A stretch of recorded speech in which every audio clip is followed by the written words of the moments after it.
I'm going to start now. The recording is also about to start. So if anybody wants to, well, they're not asking any questions yet, but if you do ask questions later, please be aware that there will be a recording of this session.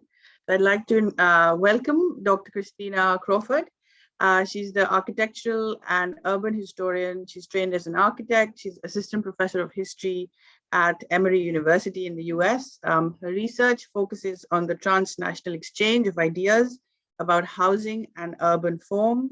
Her research and publications have been supported by the American Council of Learned Societies, Getty Foundation, the Graham Foundation, College Art Association, among many others. Her new book, Spatial Revolution, Architecture and Planning in Early Soviet Union, just came out. So we're really excited to have one of the first few talks, I think, after the book came out. So thank you so much for agreeing to give the talk today. Her talk today will be, is titled Socialism Means Housing, Architecture and Planning in Early Soviet Union. Christina, the floor is yours. Okay, great. And I'm going to share my screen, make sure this works. Okay. So you have about 40 minutes, 45 minutes, and then we'll open it up to questions and answers. Okay. It's a little bit longer than that, but That's fine. That's fine. I'll speed it up at certain moments. That's fine. We have enough time. Don't worry about it. Okay, sounds good. Thank you. All right. So, first of all, many thanks to the Cambridge Central Asia Forum and the Center of Development Studies for the invitation to speak about my work. I'm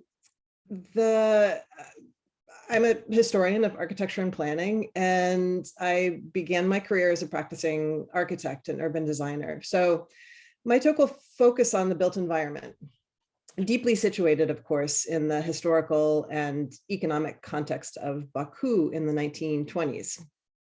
So I'm interested very broadly in how designers operate in transitional times, like the early Soviet period or the American New Deal, which is the topic of my new research.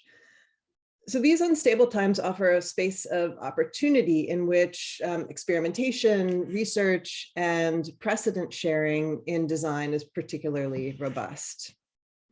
So this image that I'm showing you here demonstrates well the material conditions of transition. So it's 1920s. In Baku, as most of you know, an oil city on the Caspian Sea and the capital of the Soviet Republic of Azerbaijan. So in the foreground here, you see a mother and child on the doorstep of a pre-revolutionary house with state-provided housing immediately in the background and under construction. So here, old and new modes of creating the built environment, let's call it do-it-yourself in the foreground versus state provision in the background, these modes overlap. So in these transitional moments, a systemic shift becomes evident in the very material fabric of the city. So I do consider this my first proper book talk. The publication day for my first monograph is in 4 days, in fact, in February, on February 15th. And I mentioned this not to shill books, although I hope you'll consider buying it if you find this talk interesting. Instead, I want to make clear that this talk about Baku is situated within the broader story about the foundation of Soviet architecture and planning from the early 1920s through the middle of the 1930s. So before I launch into the main topic of the talk, which is socialist development and housing construction in early Soviet Baku, I'll give just a brief overview of the book. So there are 3 ways in which Spatial Revolution expands existing scholarship on Soviet architecture and planning. So first, the book has to be understood, of course, as this is always true, alongside similar scholarship. And in this case, scholarship on Soviet architecture that stretches really from the 1970s to the present. So what I'm showing you here is on the top, some of the canonized books on the topic, and below a wonderful new slate of books published just in this last year or in this coming year. So this collection focuses, perhaps not surprisingly, on Moscow avant-garde architecture, largely in the 1920s. So architecture that was radical, exciting, and in many cases, unbuilt. I absolutely love the projects in these pages, to be clear. But let's just say that they suffer from the problem that, that Lenin raised here. So I'll read this for you. So he says, this is 1921. At one time, we needed declarations, statements, manifestos, and decrees. We've had enough of them. At one time, we needed them to show the people how and what we wanted to build, what new and hitherto unseen things we were striving for. But can we go on showing the people what we want to build? No. Even an ordinary laborer will begin to sneer at us and say, what use is it to keep on showing us what you want to build? Show us that you can build. If you can't build, we're not with you and you can go to hell, and he will be right. So the building that Lenin was referring to here is analogical. So he was addressing the need for political education specifically, not architecture.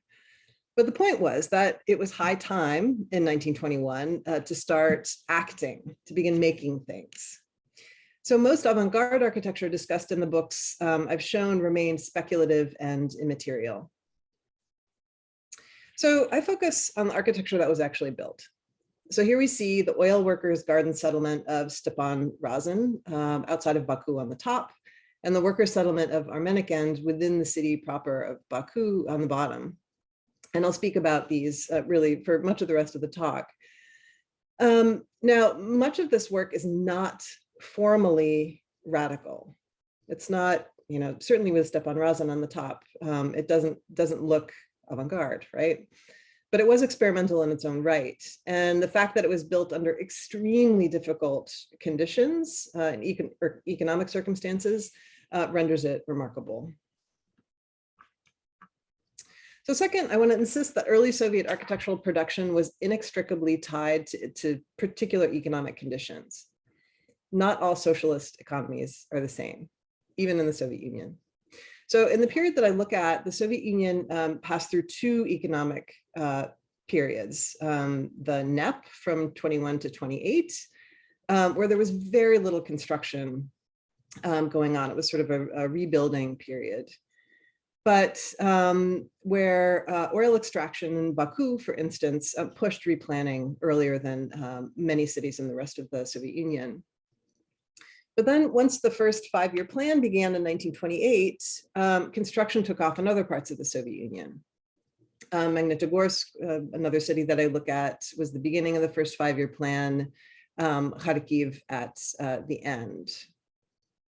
So here we go. So here are the 3 sites that, that I consider in the book. So Baku, 24 to 27, it's an oil city. So we have to always think about kind of how is the capital funding and making it to these sites? And of course, it's because in this case, there were important industrial sites. So Baku, oil city, Magnitogorsk, steel city, and Kharkiv, adjacent to the coal fields, and becomes a machine building city. So during the first 5-year plan, and really all of a sudden, the Soviet government pumped massive state funding into industrial projects.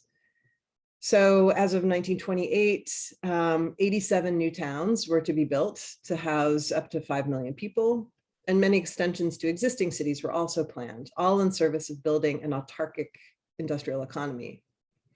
So just to pause for a second and help you understand what we're looking at, this is the map for the first 5-year plan. The so-called European portion of the USSR on the left, on the lower right is the Asian part of the USSR. And each icon on this map is a new or existing and to be expanded industrial site to be constructed during the plan. So just a remarkable amount built really from 1928 to 32. So in sum, it's important to be aware of when and where spikes in architectural production occurred, if you're interested in what was actually built. So my third and final point that pertains to the preoccupation of the book is that experimental work on urban planning and worker housing was a transnational phenomenon. So housing came to be understood in this period as much more than the atomized residential unit. Starting in the 19-teens, architects in Europe, but especially the Soviet Union, critically investigated together all of the activities that occurred outside of the workplace: sleeping, eating, procreating, child rearing, playing, cleaning, shopping, visiting the doctor. These are all programs determined to be essential elements of the residential package that, when you consider them kind of bundled and all together, led to the rise of new innovative housing strategies, as we'll see. So the spatial revolution focuses on these three industrial Soviet cities, as you'll see highlighted here, but I quickly discerned in my research that the project was much larger than this and exceeded even the massive territory that was the USSR. So a faithful mapping of the book doesn't look like this. It looks like this. So due to common economic and political concerns that affected many territories after World War I, discussions about the most appropriate siting for housing, the spatial characteristics of the individual unit, and the building, questions of materiality, architectural materiality, construction and language, cross these geographical boundaries in myriad ways. And each of these sites that I'm showing in this map made their way into the narrative of the book. But for the rest of this talk, I'll focus on Baku. So Baku, the oil-rich capital of the Azerbaijani SSR, was the site of both the Soviets' first comprehensive city plan that was finished in 1927.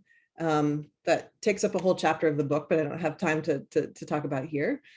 And it was also home to two experimental socialist residential neighborhoods, Stepan Razin and Armenikend, that tested the affordances of the socialist land regime. So these housing experiments in newly socialist Baku yielded two planning paradigms of incredible influence in the subsequent phases of the Soviet era: the socialist garden settlements and the urban superblock. So this talk proceeds in four parts. First, I discuss the urban conditions in Baku during the first years of Soviet control. It took some time and some ad hoc solutions and fits and starts to realize that housing the worker was critical to getting the Soviet oil industry up and running after the destruction of successive wars. Second, I introduced the Soviets' initial attempt in 1925 at socialist housing design in Stepan Razin, a garden settlement adjacent to Baku's oil fields.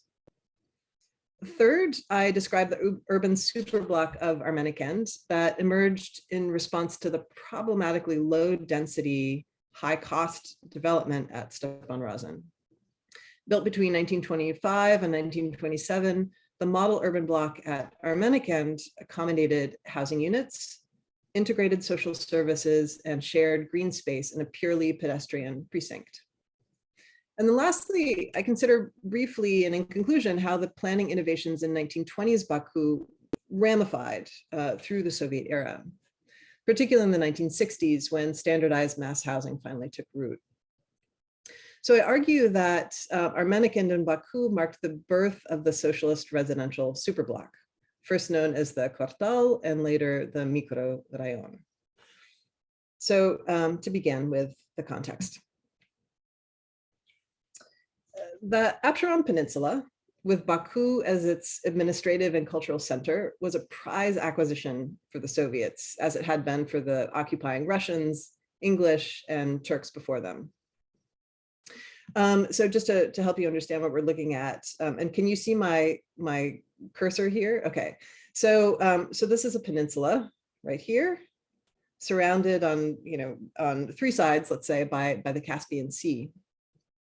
So what I want you to notice on this pre-revolutionary map in dark green here are the areas in which oil drilling was most lucrative. Now, unfortunately for the new Soviet overseers of the territory, strikes, war, and revolutions in succession had wreaked havoc on the Absheron oil fields by the time they acquired control in 1920. Recovery of the industry was imperative. The Bolshevik cause required fuel, and Baku was the primary source. So starting with the purposeful destruction of the oil fields in 1905 worker strikes, the results of which I'm showing you here, through the upheaval of the Russian Revolution and the Civil War, Baku's oil industry had virtually collapsed by 1920. So according to one diagram made for this 1927 city plan, Baku oil extraction hit a pre-revolutionary high in 1901, a year during which it supplied approximately half of the world's crude oil. But by 1921, here, the volume had dropped a staggering 77%. So clearly, technically savvy Soviet leadership was critical to ensure a swift return to productivity in Baku. And the men tapped to fill both the top economic and political positions were very carefully selected. So Lenin sent Alexander Serebrovsky, who you see on the left, who was a former machinist, a Bolshevik revolutionary, and eventual recipient of a Belgian engineering degree, which he earned in exile. He was sent as emissary to Baku to organize the oil industry for imminent transfer to Soviet hands days before the Red Army marched upon and captured the city. Serebrovsky became the head of the Azerbaijan State Oil Company, also known as Azneft, still exists. Now, Azneft will be an important institution in this talk, and Serebrovsky, a very important character. The head political position, first secretary of the Communist Party of Azerbaijan, was given here on the right in the center to Sergei Kirov, one of the only members of the Central Committee with a technical academic background. Now onto housing. So the living conditions for Baku's oil workers were notoriously appalling. Historians of Baku's labor unrest agree that the oil field strikes from 1903 through the establishment of Soviet power generally were economically motivated. So higher wages, paid days off really dominated the demands. It was only in 1913 that strikers demanded that residences be removed from the oil fields. And just what I want you to sort of pay attention to in these images is the proximity of the housing to the oil derricks. So they're basically living right on top of the oil fields. So 1913, the workers demand that, that the residences be removed from the oil fields and the factory precincts and replaced in dedicated worker settlements built for them. Now, the pre-revolutionary industrialists not only refused these demands, but striking workers were removed forcibly from the substandard housing that they rented from the oil companies. So just to pause and be clear that socialism and housing are inextricable. The provision of suitable, affordable housing for workers was a primary concern in two treatises written by Friedrich Engels. So The Conditions of the Working Class in England from 1845 on the left, and The Housing Question on the right from 1872. So Engels proposed in the latter that social inequalities could not be solved through housing reform alone, but that once capitalism was overthrown, resolution to the housing problem would follow. Unfortunately, Engels did not provide any sort of actionable template to transform the housing problem into a solution in this post-capitalist society. Totally speculative in 1872. So the newly installed administrators of socialist Baku had to enact this transformation basically through experimentation. So the spatial relationship between drilling sites and worker housing was of particular concern to the state oil company, Azneft, and its director, Serebrovsky. So the Seoul map that I'm showing you here, that was in Azneft's thick book that was recounting kind of the first 2 years of operation from 1920 to 22, indicated the entire Absheron Peninsula. So again, now you know what it looks like. Here's the peninsula, here's the center of Baku right here.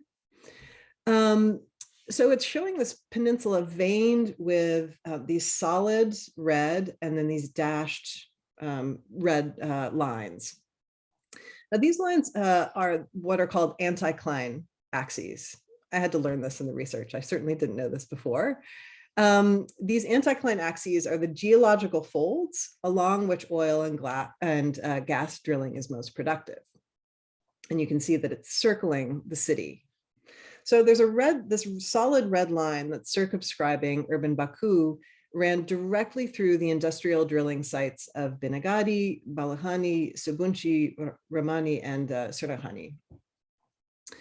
And I've circled in black here so that you can see that there are these dark clusters that indicate the villages, sort of worker villages on these sites, the residential quarters of the oil workers that set directly upon this cherished fault line. Now, the campaign to move workers to more suitable settlements must then be considered really doubly motivated. So publicly, ASNEF justified worker settlement construction as a socialist right due to Baku's proletariat. Behind closed doors, ASNEF stressed the importance of clearing the sprawling residential quarters from potential drill sites. So the new ideal location for new oil worker settlements had to satisfy these two contradictory requirements. So first of all, the settlements needed to be clear of all current and future extraction sites. So it had to kind of, move slightly inboard. But in direct conflict with this first precondition was the need for residential areas to be located as close as possible to these industrial sites, so that the workers would be less dependent on Baku's poor transportation infrastructure. So, here's the center of Baku, here are the drilling sites. There is a rail connection, but it was completely unreliable. So Serebrowski had been the deputy chairman of the Commissariat of Transportation for a brief period in 1919. And he was particularly attuned to the importance of reliable transportation connectivity. So he stressed in his communications back to Moscow that subpar transportation hindered productivity in the Baku oil fields by as much as 50 to 60%. So worker settlement sites had to be found in this close middle ground, let's say, kind of here, more or less, and it was, as we'll see. So as for the housing itself, what should it look like? Where should we look for precedents? Well, ASNEF director Serebrowski traveled to the United States for several months at the end of 1924 to experience the American oil industry firsthand and to garner assistance to modernize the Baku oil fields. So this was very typical during the NEP period. Connections between the capitalist West and the Soviet Union were robust. The American press referred to Serebrowski as the Soviet Rockefeller, a nickname that stuck throughout his 1924 and 1927 visits to the US. And this is just a New York Times article sort of celebrating his arrival, the communist oil king of Baku. I had to take a slight digression because the story is too good not to include. So Serebrowski on the left wrote to Standard Oil's senior partner, John D. Rockefeller on the right, to request a face-to-face meeting in New York. Rockefeller surprisingly agreed. So there were two crucial agreements that were to transform the Soviet oil industry that were forged at this initial meeting over tea and cookies. So first, Standard Oil would act as ASNEF's sole creditor in the United States. The US at that time did not recognize the Soviet Union diplomatically, so there was no opportunity to borrow money through banks or diplomatic loans. So American suppliers were to bill Standard Oil directly for machinery purchases, and Standard's bank would keep track of the debt to be paid from ASNEF's oil futures. And then second, based on Rockefeller's personal request, ASNEF would receive the same industry discount that was offered to Standard Oil on all machinery purchased in the US. So with one meeting, Serebrowski secured the most modern equipment for the Baku oil fields at a discount. He later learned what had caused Rockefeller to trust him so quickly, the patch on the bottom of his shoe. So Rockefeller reportedly told his financial director, and I quote him here, "This man can be trusted in debt. He's not a spendthrift, does not drink wine, does not smoke, and I like him." So by the time he left the United States, Serebrowski had purchased more than $8 million worth of American machinery on behalf of ASNEF with Rockefeller's money. So on Serebrovsky's visits to oil fields in Pennsylvania, Texas, California, Oklahoma, he also toured oil workers' residential quarters like these in Long Beach, California, that Serebrovsky then published in his book on the American oil industry. So according to one count, he ordered a whole small town of worker cottages from American manufacturers to be shipped back to Baku. The story proved very difficult to corroborate, but we do know that Serebrovsky returned from his trip abroad laden with specialty literature and technical manuals on oil worker settlement planning. The American materials were then handed off to Aznef's engineers to meticulously review, ingest, and then process for the Baku context. So whether they were built from in-house designs or shipped from the United States, there were 110 experimental Americanized apartment types that were built in Baku's worker settlements in 1925. And I'm showing you an example of that on the top. And the express goal of this experiment was to test the applicability of these types for all new Azneft housing and to explore the new production, organization, and construction methods in housing, according to Azneft. Now, by their accounting, the American experiment was a success. The standard construction schedule for housing was accelerated by 50 to 70%, and costs reduced by 50%. So in short, the company wrote at the end of 1925, the construction has developed an apparatus which begins to work broadly on Azneft settlement construction. In the near future, and I'm quoting them, in the near future, we will need to build up 24,000 new settlement apartments that correspond to all of the requirements of our new cultural life. So the benefit of standardized housing design was now clear to Azneft. And their confidence in rationalized design would be applied to the Stepan Razin settlement, one of the 4 designed by Moscow planner Alexander Ivanitsky. So part 2, Stepan Razin. Soviet planner Ivanitsky was hired in 1925 by 2 clients in Baku, the state oil company, Azneft, who you now know, and the Baku city government, the Baksoviet.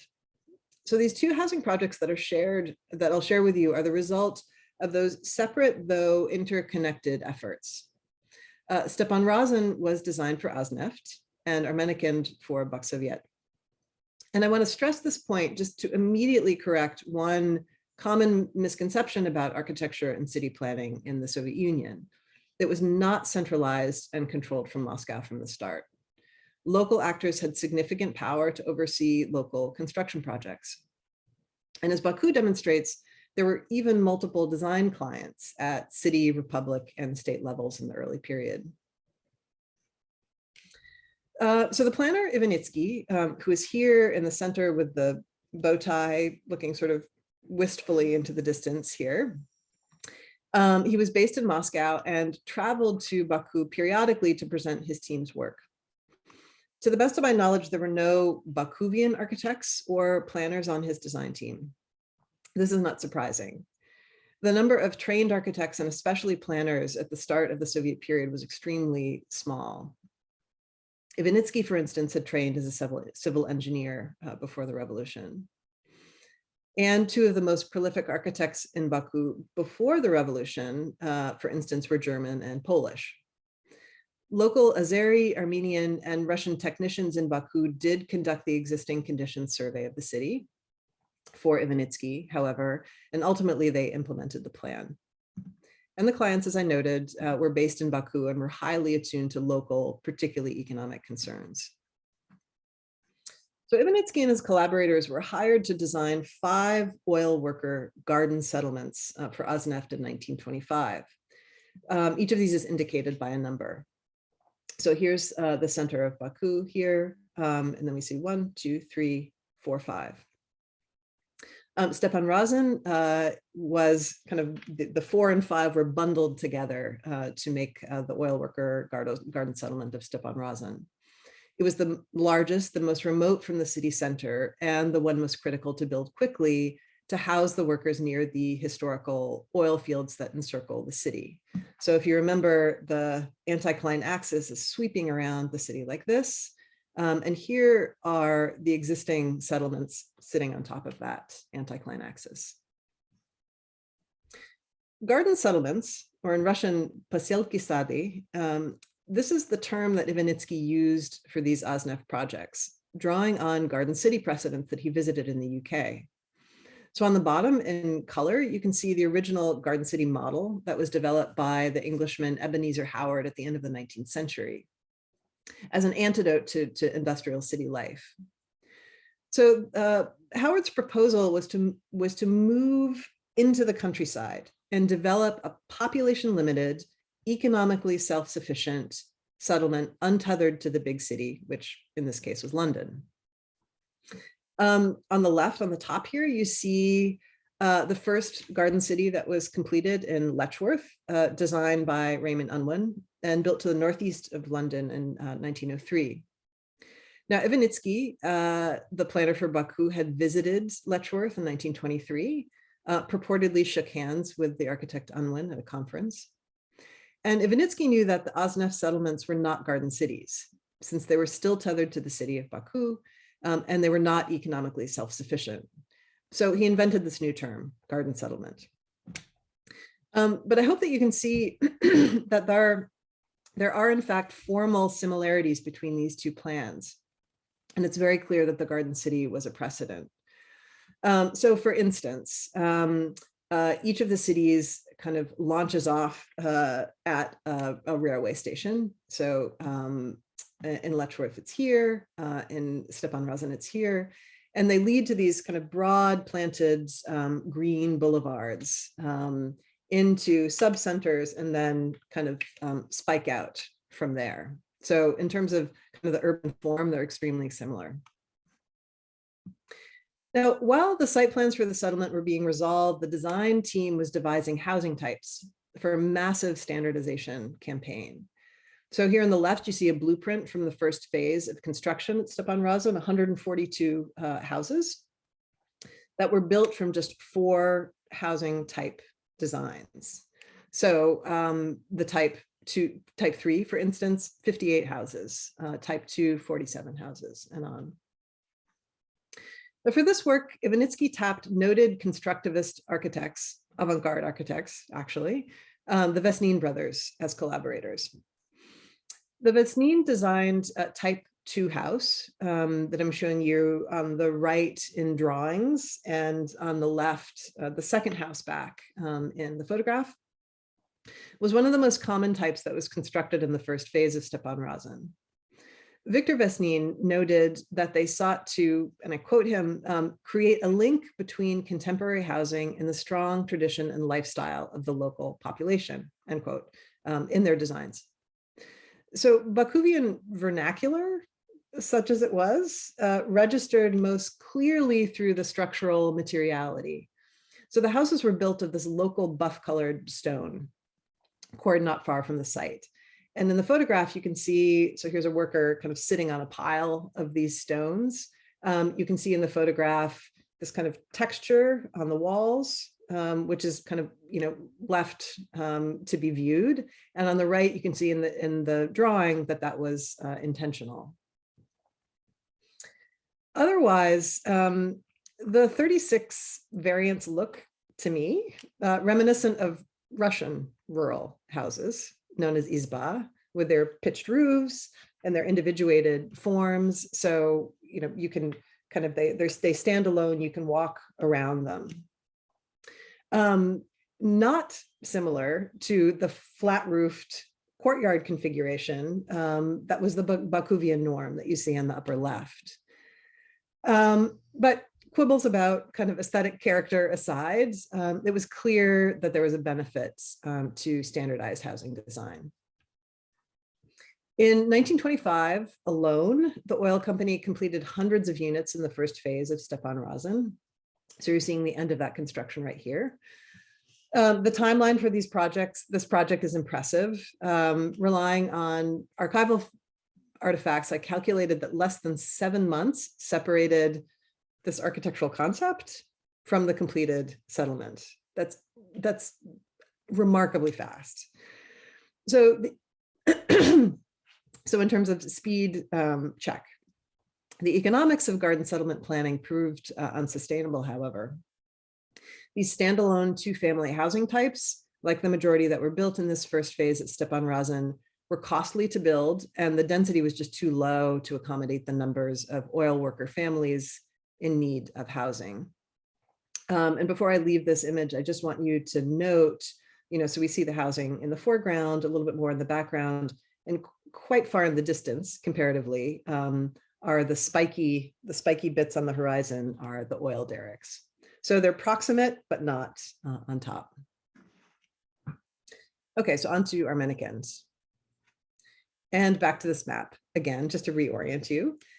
So from the satellite location of Stepan Razin, we're moving back to the center of the city of Baku to look at the design for an urban socialist housing type at Armenikend.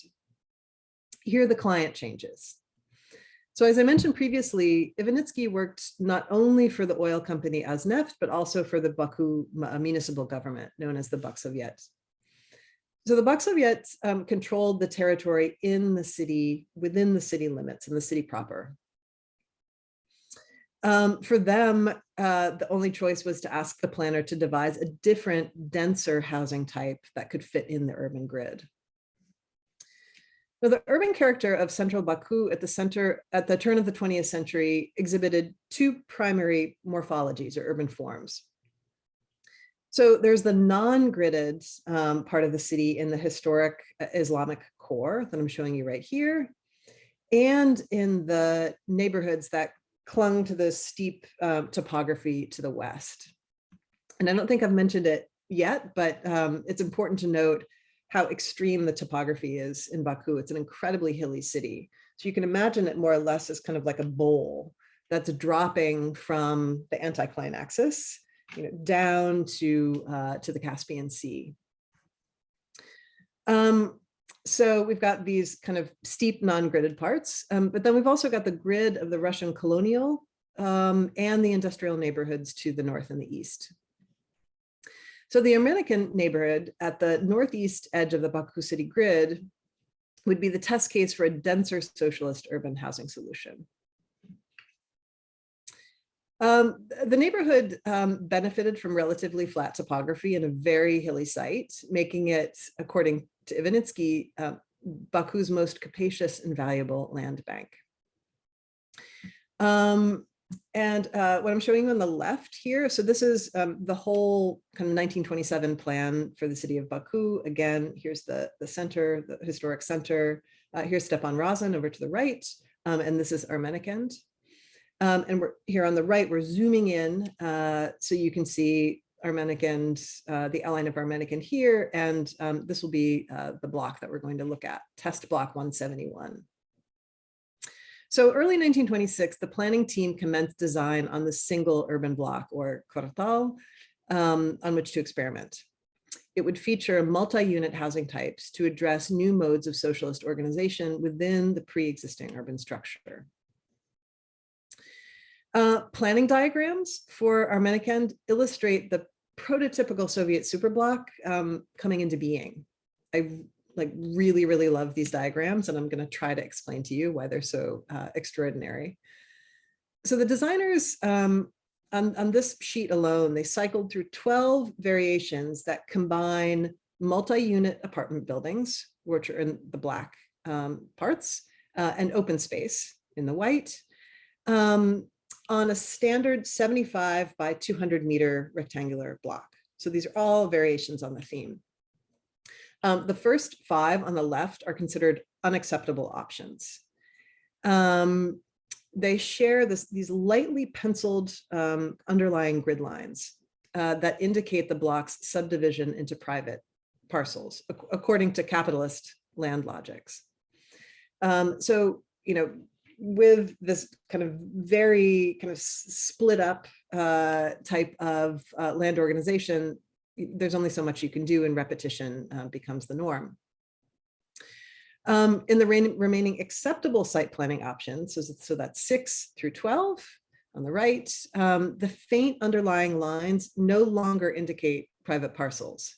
So if you look closely, they shift kind of horizontally and vertically as needed to support each block's experimental composition.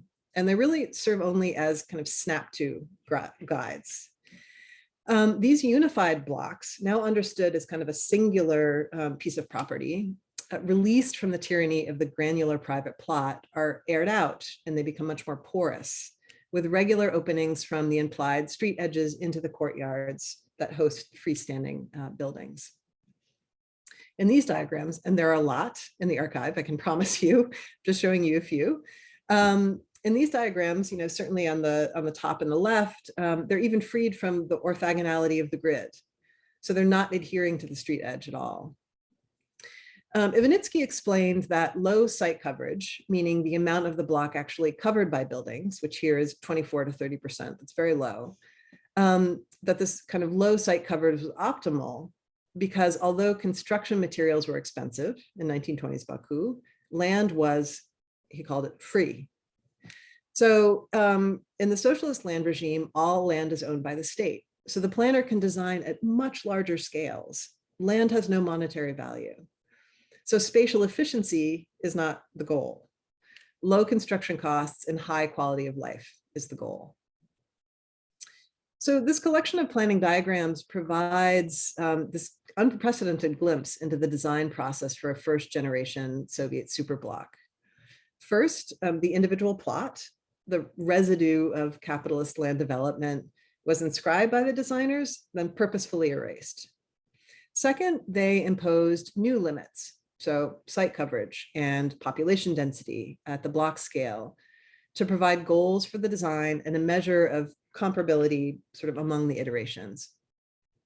And then third, they altered the design limits to meet the economic and constructional reality of the local context. So in Baku at the end of the 1920s, buildings that were taller than 3 stories were anomalous due to limited access to modern building materials and a relatively unskilled residential construction workforce. Now, the block diagram that was ultimately selected for block 171 is this one on the upper right.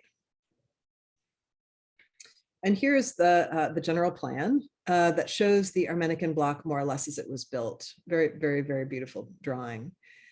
So here there were just 4 apartment types that range from 1 to 3 rooms.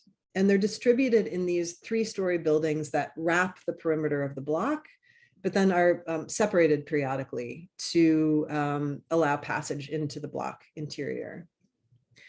Now, with the exception of 3 small residential pavilions, here, here, and here, on the interior of the block, the center of the block is open for shared use.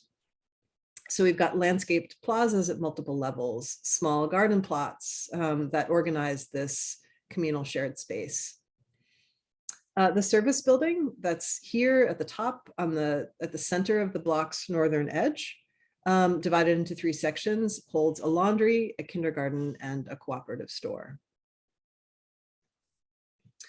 So the dense, chaotic, pre-revolutionary grain of the city that you see on the top and the middle images here is contrasted then with the Armenican block on the bottom.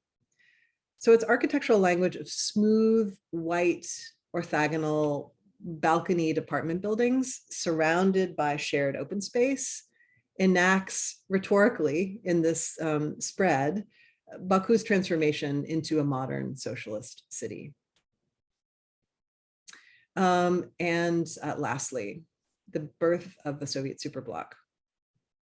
Now, the planner Ivanitsky regarded the repeatable urban block, well-designed, well-serviced, as the key to socialized planning.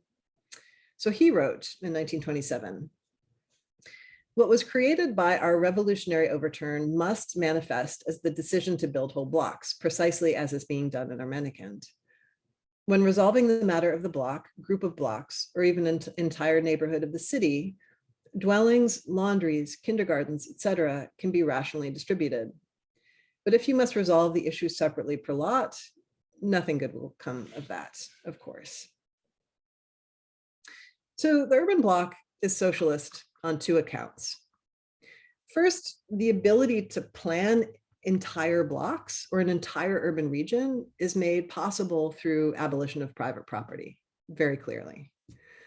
So under socialized land regime, planner and municipality are not limited by this fine grain of individual plots and can instead focus on much more comprehensive solutions. Second, each of these carefully designed blocks incorporates essential supplementary social programs such as laundries, kindergartens, allotment gardens, and common use green spaces.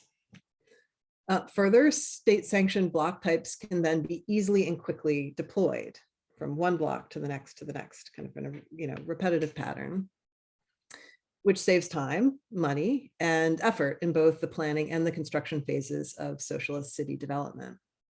And in fact, the large residential block supplied with dedicated sociocultural educational institutions, sports facilities, a central park, service centers.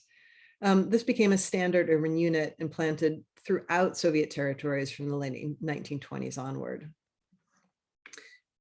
So as many of you may know, in the Khrushchev era, so from 1953 to 1964, the Soviet housing crisis at that time was addressed systematically with superblock microregions of prefabricated mass housing on Soviet city outskirts. So the first microregion, or mikrorayon in Russian, completed in Baku, completed in 1964, that I'm showing you here, demonstrated conceptual fidelity to its predecessor, the Ermeneken test block. So here we have heavily trafficked streets that surround the microregion, setting it off as this self-contained pedestrian precinct with all the necessary amenities to serve the residential buildings that sit within it. And just to help you understand what you're looking at, so the thin white bars here are all prefabricated housing buildings. All of the black buildings are the kind of service and civic and educational infrastructure. So these running across diagonally are the kindergartens. Number 4 on the bottom is the school for older children. 16, 7, these are the stores and the like. So Soviet children in this neighborhood could walk to school without having to cross a vehicular street. And cultural and commercial facilities were all embedded within this block. So although the original Ermeneken test block was small compared to this later example, it was nonetheless exemplary. So the microregion urban typology spread like wildfire in Baku in the 1970s, eating up the edge territories of the city. So on the left, so again, the old center of Baku here, the kind of topography circling the city. Each area here that's surrounded with a red line is a microregion. On the right, you can see a very cool map, the overlay of 1970s microregions with the original Ivanitsky garden settlements in green, light green, that were fully subsumed by the microregions as the city expanded. So Stepan Razin here, problematically sparse even in the 1920s, was largely demolished and replaced with microregions in the 1970s, signaling the ultimate victory of the superblock in Soviet housing. So today, the neighborhood, which also shed its Soviet era toponym in 1992, is a mixture of superblock, as you can see the superblocks here, and then kind of dense mid-scale housing. But it's much closer typologically to Ermeneken than its garden settlement predecessor on the site. For its part, Ermeneken, with the superblock logic based on Baku's pre-existing grid, persisted. The social cohesion designed into the residential block has dissipated with time as developers take over and insert new high-rises into the gridded fabric, because of course 1920s density is not appropriate to the 2020s. But on the bottom, this is an image that photograph that I took in 2014. You can see some of the 1920s buildings still existing, but of course, many of them have been demolished, and that, in fact, in 2022 may also have been demolished in the intervening years. So to conclude, socialist housing experimentation was particularly robust in Baku in the mid-1920s due to the importance of the site within the Soviet economy in combination with the city's physical and political dualities.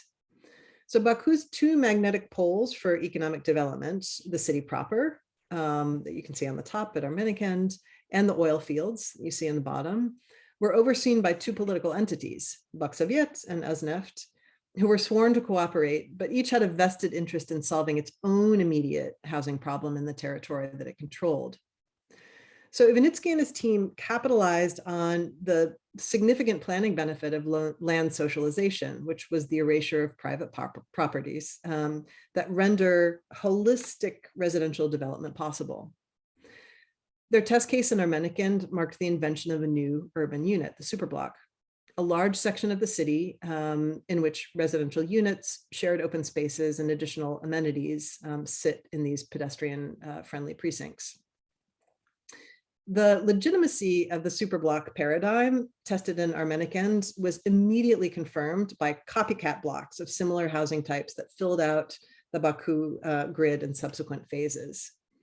Aerial views of the neighborhood taken in the early 1930s, like this one, captured this vast grid of white, flat-roofed, multi-story apartment blocks that convey in one sweeping view that the Soviet Union's campaign of industrial and architectural modernization had its roots in Baku's housing.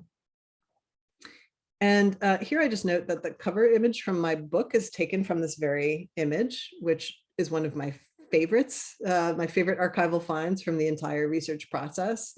It's showing you women engineering students in Baku in 1938, looking over the plans, right? With just this, kind of remarkable modernization of housing in the background. And there you can buy my book at a 30% discount with this code. But I also wanted just to take this opportunity to note that the book will also be released open access. So so please, assign it in your classes and share it freely with colleagues. Thanks so much for the invitation to speak, for your attention, and I'd love to hear your comments and field any questions that you might have. Thank you, Christina. That was amazing. Just give me 1 second. Do you want to stop sharing your screen? Oh, sure. Let's see, stop share. Yeah. Okay, so the floor is now open for questions and answers. We'll go sort of in between the Zoom and the class. So we usually give the class the first opportunity. So Montu, do you want to take over? And the class has disappeared.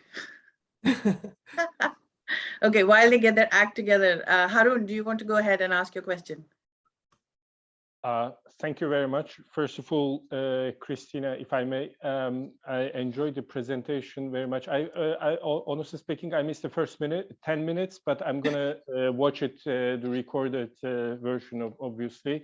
It was super interesting, and I look forward to reading your book as well, because I'm working nowadays on an article on the national architecture, early Soviet period. It might be a bit more into 1930s national architectural style, this historicism, studying historical old building style and incorporating them into Soviet architecture in Azerbaijan, Georgia, and Armenia, if I can manage. I don't know. Yeah, that's a lot. That's a lot. So that's why I'm very much excited. A brilliant book. Obviously, congratulations, first of all. Thank you. Quickly to the questions now. You mentioned socialist housing, which means, I assume, housing for people, not for profit. And we have also socialist housing examples later on, for instance, in Scandinavia, in Germany, and even in Middle East, in some regimes that we usually don't want to remember with good memories. In Gaddafi's Libya, for instance, there were massive building projects transforming oil money into mass housing projects and so on. So my first question is, where can we put the Soviet example into this socialist story of socialist housing from Scandinavia to Baku? That's how you see it as an expert on this. That's my first question. The second one, if I may, in the 1920s until like the Great Retreat, let's say, until mid-30s, there's an encouragement of creating communities, and emancipation of female labor, and state is taking care of, state becoming a big family head, and everything. They wanted that state took care of everything, but then it became so expensive. They calculated the cost of it as well, have you seen in the discussions among architects or planners this creating dwar, protecting children, some necessities in architectural sense to support this family policy, creating big communities instead of individualism, instead of micro families, but more creating a communal experience, life experience. And the last thing is, I also lived for long periods in Baku. Baku is famous for its winds and hot summers. The local say it's a city of winds. This climate aspect, because I saw in the pictures this Stefan Razin, for instance, a big space, open space, and it can be very hot and windy at the same time. So in a sense, for instance, high-rising, those big blocks, super blocks, in a way, give a protection from sun and wind for people dwelling there. Have you noticed any discussions on the climate of the locality among the experts in the archives? I mean, when you check the record. Thank you so much. I hope I didn't take a lot of time. That's okay. Like I can answer them like somewhat expediently, I think. So the first question was, how do we understand the Soviet version of socialist housing, in and against other iterations of that, whether in Scandinavia or Germany and the like. And I guess I sped through it at the beginning, and you might have missed it. So definitely go back and look.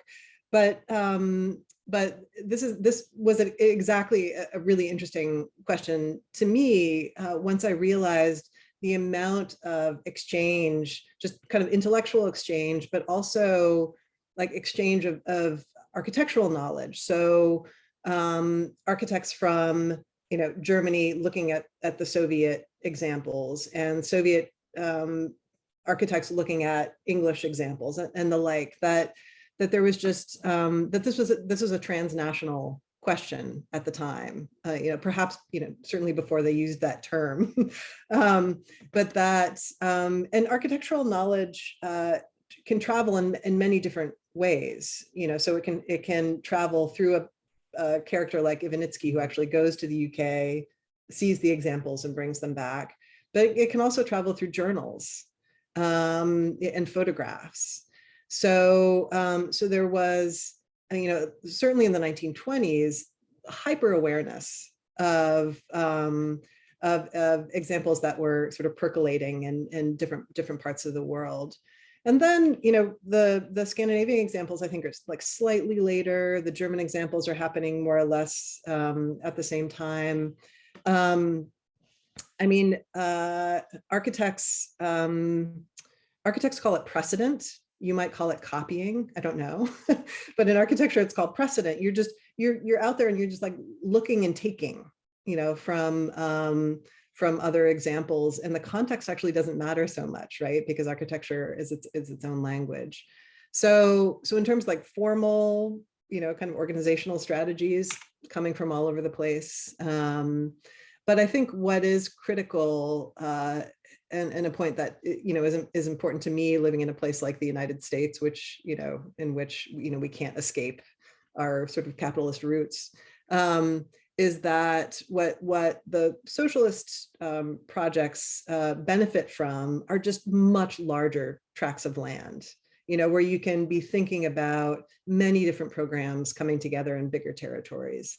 And that's just very, very hard to make happen in sort of capitalist land regime. The second question had to do with was I seeing at this time, let's say, an architectural response to these social theories having to do with the equality of the sexes and socialism, different conceptions of motherhood, the state taking over child rearing and the like. Absolutely not in Baku. So the Baku, in the book, there's a kind of a chronological arc. Baku is the first, really, from 24 to 27, and these quite radical kind of social discussions about this. It's a bit early for that to make its way into the architecture in Baku. By the second example of Magnitogorsk, which is happening 28 to 1930, absolutely. So the whole center of the book is really talking about these debates and how sort of different social conceptions of what constitutes family then means that housing units have to be completely designed differently. You're not designing for a nuclear family, you're designing for individual workers, right? And so those housing projects get really, really interesting and quite innovative. And then by the end in Kharkiv, my final example, which is kind of completed 32 or so, we see kind of like that tailing off. So at any rate, read the book. Your question will be answered. And then the last question having to do with climate, Ivanitsky, you come to quite, if you have a good protagonist, you come to quite like them. And what I found in just, reading through all of his reports, many of which are extremely dry, but it became very clear to me that he had done his research and really understood the climate of Baku quite well. Extremely dry. The wind, as you said, kind of like sweeps down from the hills kind of down to the sea and vice versa. And this whole notion of greening the city, so really investing in a planted infrastructure, was to him a way to mitigate some of these climatic problems. And so he encouraged the Baksoviets, his client in Baku, to invest in a lot of trees, for instance, and parks and the like, which was very expensive. Keeping those alive in a dry climate is no small feat. So, but he considered it, a really, really critical part of the modernization and socialization, to make it more comfortable of the city of Baku. So, and that's a bit in the chapter that I didn't talk about, but he was very interested in that for sure. Thank you, Christina. That was a short synopsis almost of the whole talk. That was brilliant. Thank you. I really like the idea of the use of the transnational and the way you bring it in with how architecture was sort of borrowed and seen and all of that, especially in the Soviet case, and then talking about the US and then other European countries and other things. It's quite important for our students also to realize Soviet Union was not one big, like one era. There are different periods where different things were happening, and it wasn't just closed off to the world as soon as it came up. And I think that's something that somehow is not coming through in a lot of new work that is being done. But I'm really glad to see that really new work is actually doing that all over again. So thank you. That's wonderful. I think I'll let the Cambridge class. Do you have any questions? MPhils, PhDs? We can't hear you.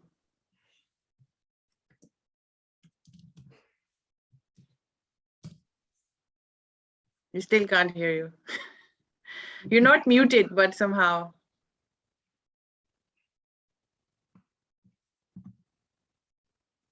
Yeah, I've got one.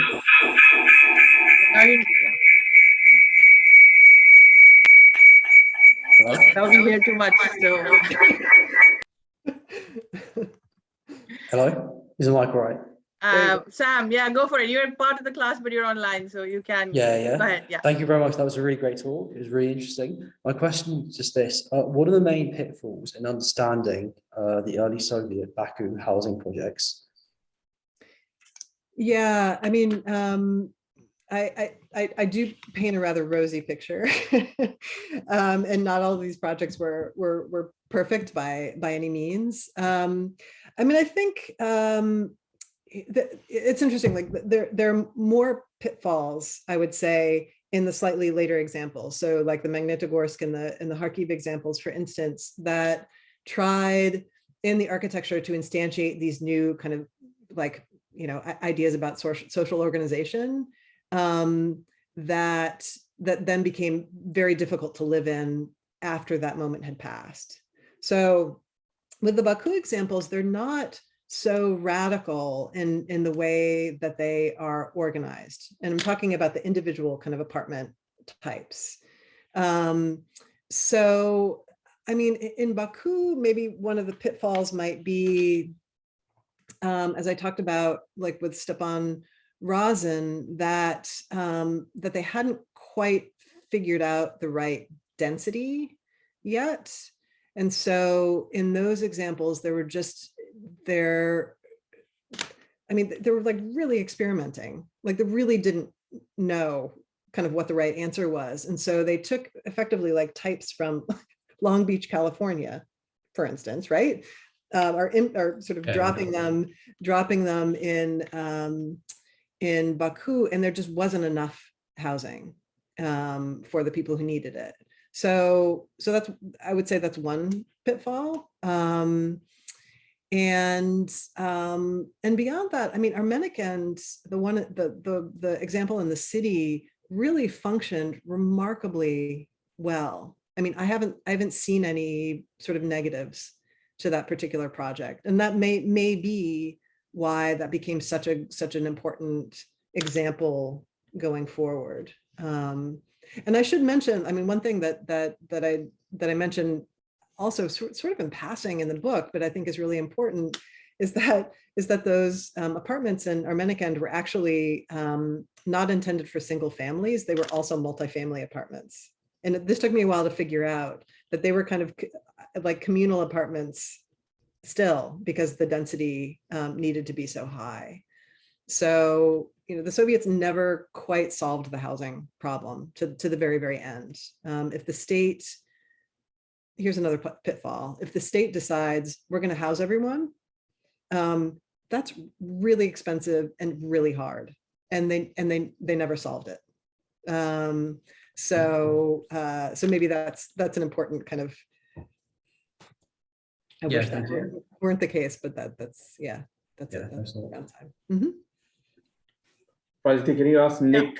Yeah. Nick, go ahead. Do you want me to unmute you? Oh, okay. There yes. Yeah. I'm sorry. I have to leave at 1:30.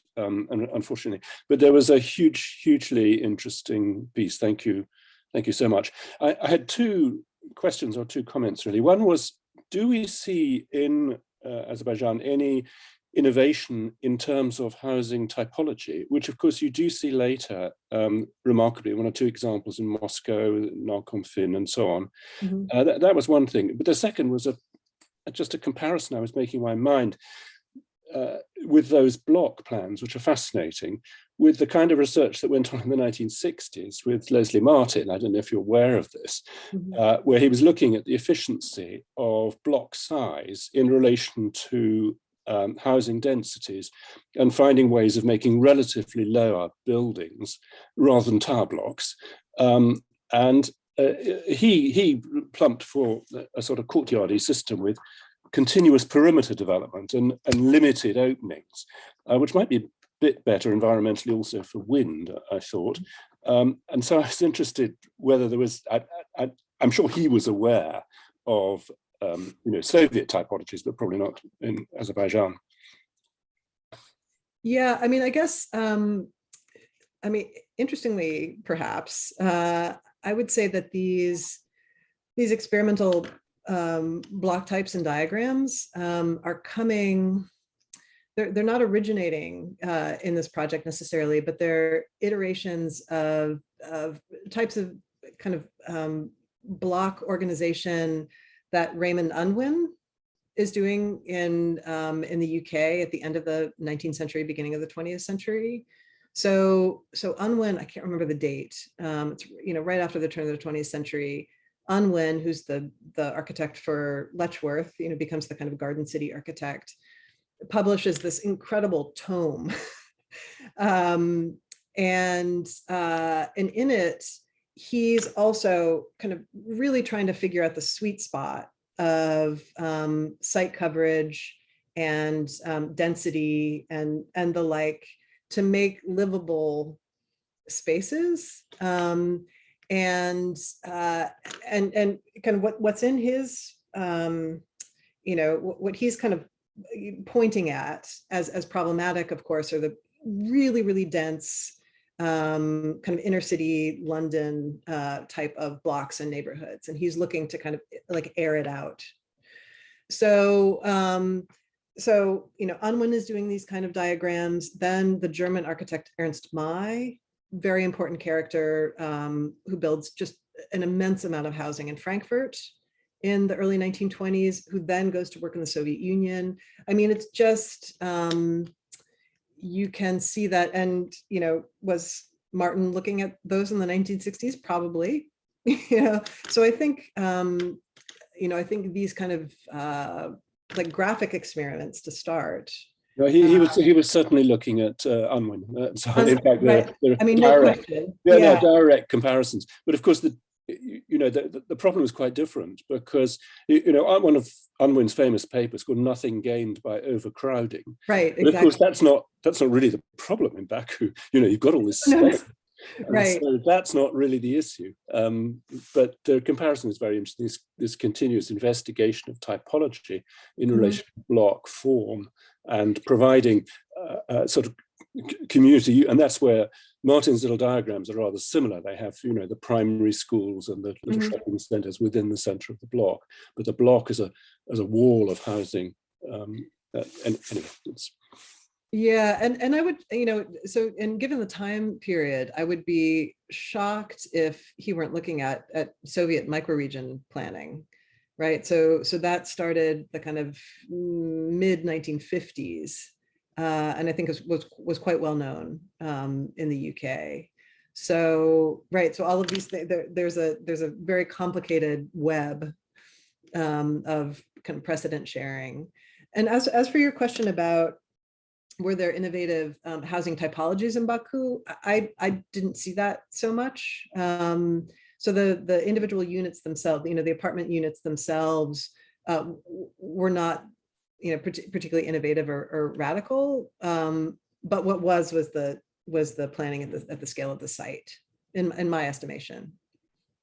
So the more interesting, innovative apartment types come like 2 or 3 years later than that. Okay, let's keep pressing on. We have 2 questions, class, but we can ask Greg. He's been waiting for a very long time. Or Greg, why don't you go ahead? Thank you very much. Yes, very interesting talk. Baku is a seismic area, so I was wondering whether there was any consideration of seismicity in the original blocks. I mean, there are in the Khrushchev blocks later on, but I'm totally unaware of whether any consideration was given in these early blocks. Yeah, that's a great question, because of course, one of the reasons well, you all probably know this better than those of you who are real Baku specialists.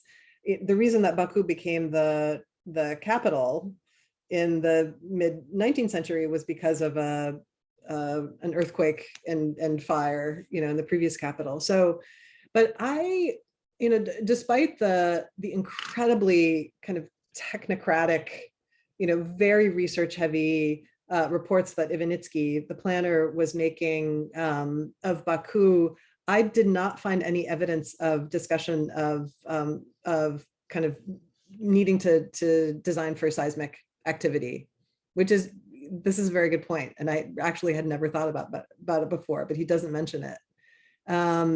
Although I suppose you could say, the fact that these end up being fairly low scale, just because of constructional limits, is probably a good thing, as it turns out. But I don't recall him discussing that. Sorry, could I just quickly follow up that how have they fared how did they fare in earthquakes then? Again, I'd have to go back and look. I mean, the fact that they persisted, almost 100 years later, perhaps speaks for itself. Did they suffer cracks and the like that had to be patched? Perhaps. But I would say, yeah, their persistence perhaps is the evidence that they worked pretty well.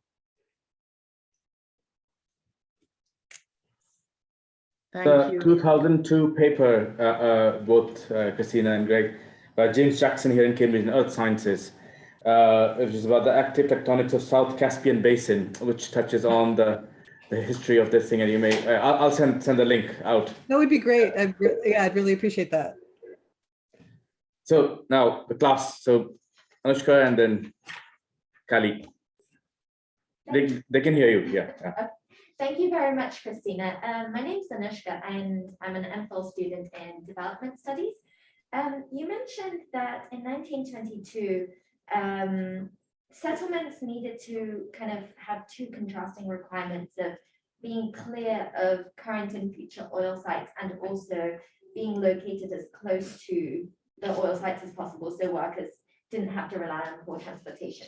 So how did both Stepan Razin and Armenican kind of deal with these problems? So was there, for Stepan Razin, for example, was there a railway transport that was simultaneously built that enabled workers to commute to Baku?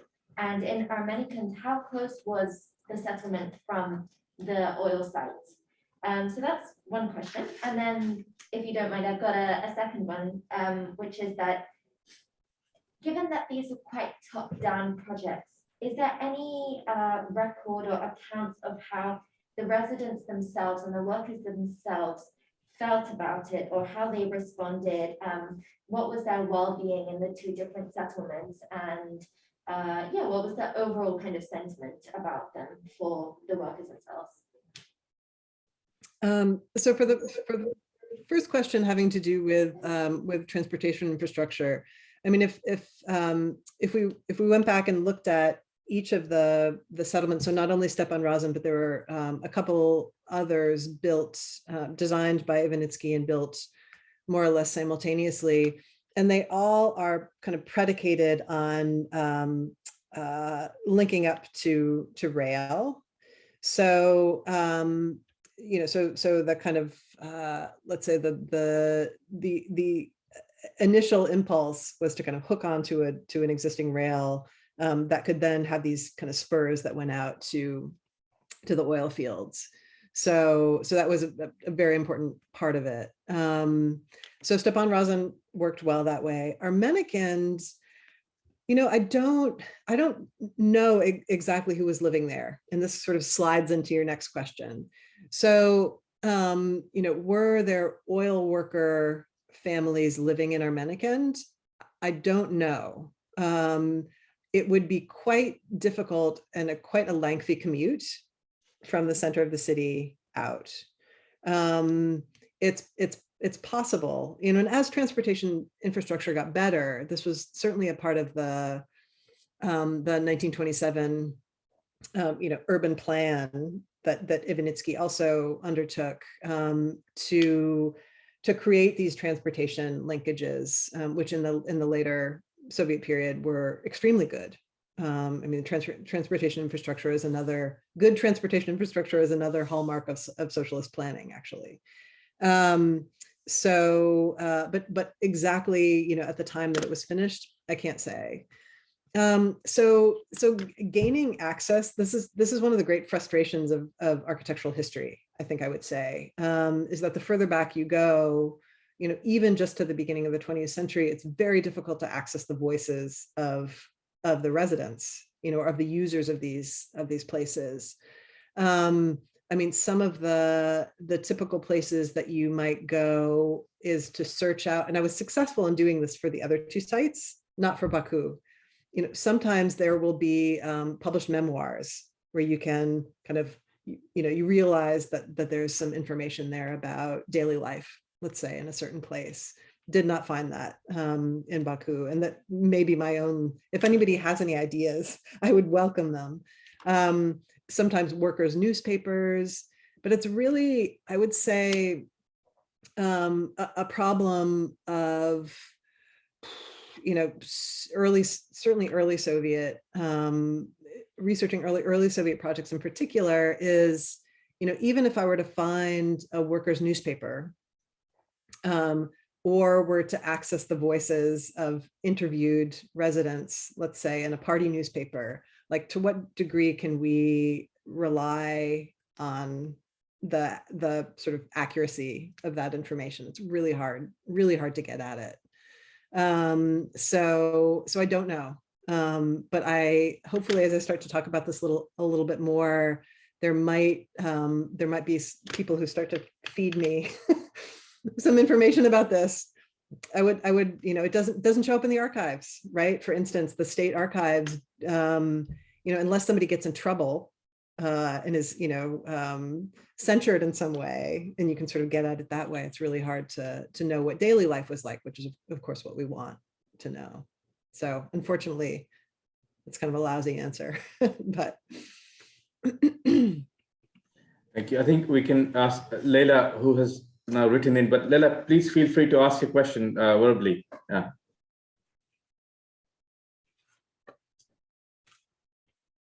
You're muted.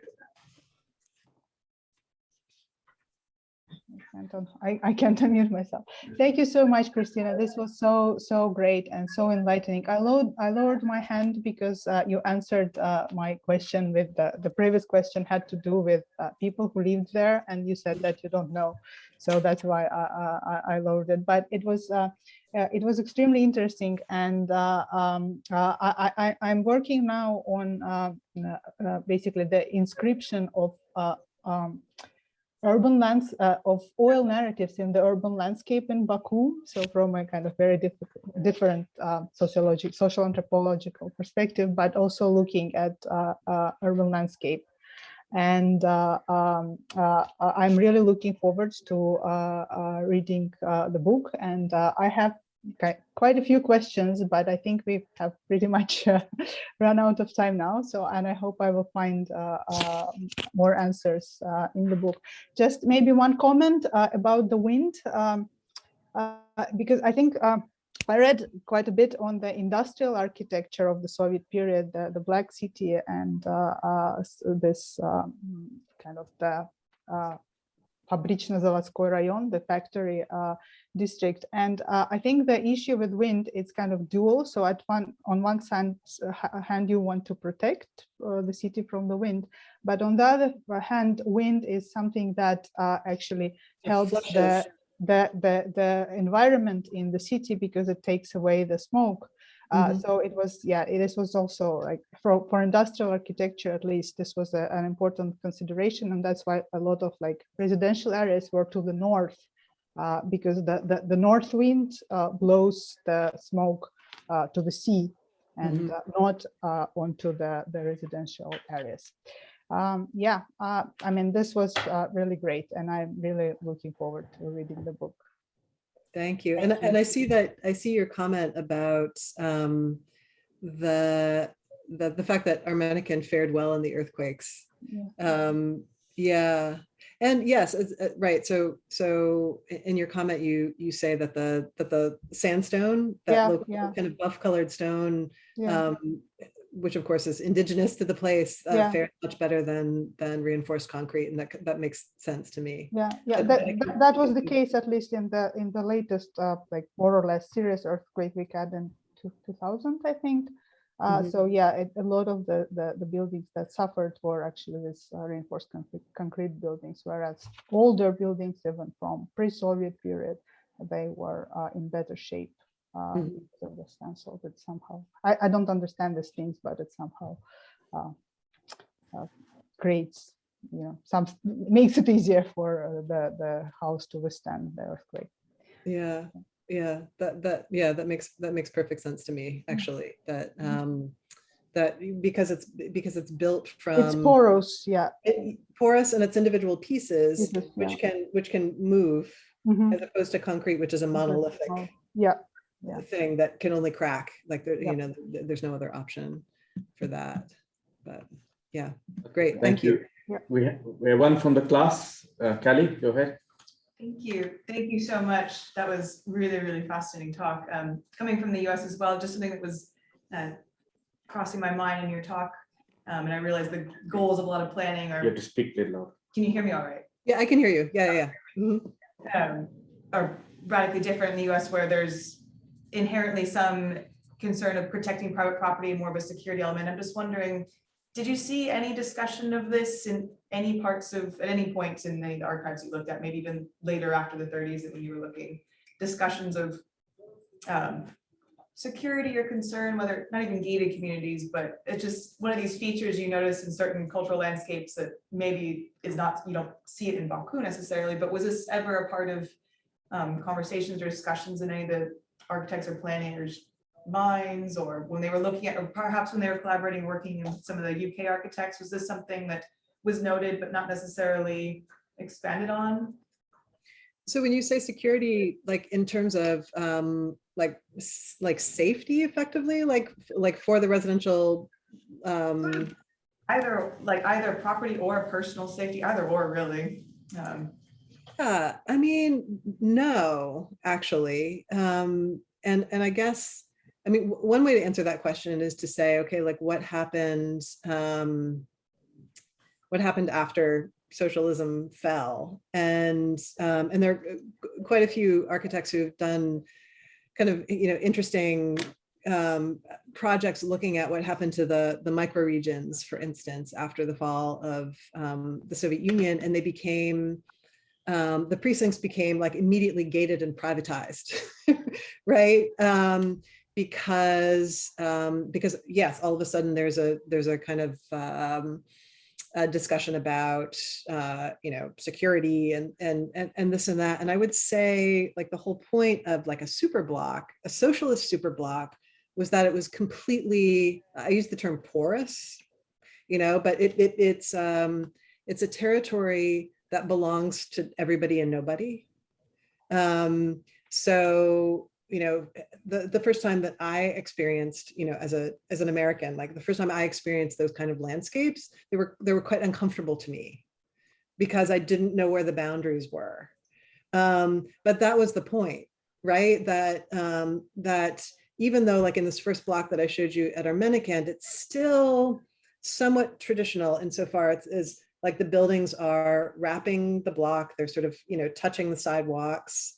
But there are these openings, kind of around the block that allow from the sidewalk a kind of, freedom of movement from, let's say, the public realm to the slightly more private realm. But there's a kind of fluidity to movement, which you just don't, it's unusual to come across that in the States or other kind of places where private property is the norm. So to me, like spatially, that's incredibly interesting, and the fact that that flipped, right, as soon as the economic system changed, the spatial condition changed too, and the sort of mental state changed. Yeah, there was, further up north in Azerbaijan, one of the regions, Zaqatala, you notice, or was very stark as an American driving up, you see these very big imposing fences and gates, but you realize that it's all surrounding big chunks of properties, and that the logic, there's some small separate gates and fences in between people's properties, but that what the reason was to keep the wolves out, to protect people's livestock. Mhm. Between, there was small ones just to kind of keep people's livestock somewhat separated. But as an American, you drive and you think, wow, there's, you know, obviously a huge sort of security concern here, but it was more of protection from wildlife. I see. That's interesting. Yeah, that's really interesting. I would think that wouldn't be so much the case like in an urban condition, but I completely understand it. Yeah, in a more rural condition. That's really interesting. Thank you, Christina. I think we've kept you long enough and we woke you up really early. So we're going to thank you The for a sun is wonderful up at talk. least. Yay. So thank you so much for doing this for us. We wish you luck and success with the book. It's already out, so we're very excited about it. And please do invite us for all your book launches. We'd be happy to attend and, you know, gain more information as we go along. Thank you to the class. Thank you for everybody who came along. And so the recording will be available. We'll put it on our YouTube channel and I'll send a link out and it'll be on social media, etc., etc. So thank you. And we'll see you next Friday. Those of you who are going to be with us. All right. Thank you. Thanks so much. Take care. Bye-bye. Bye.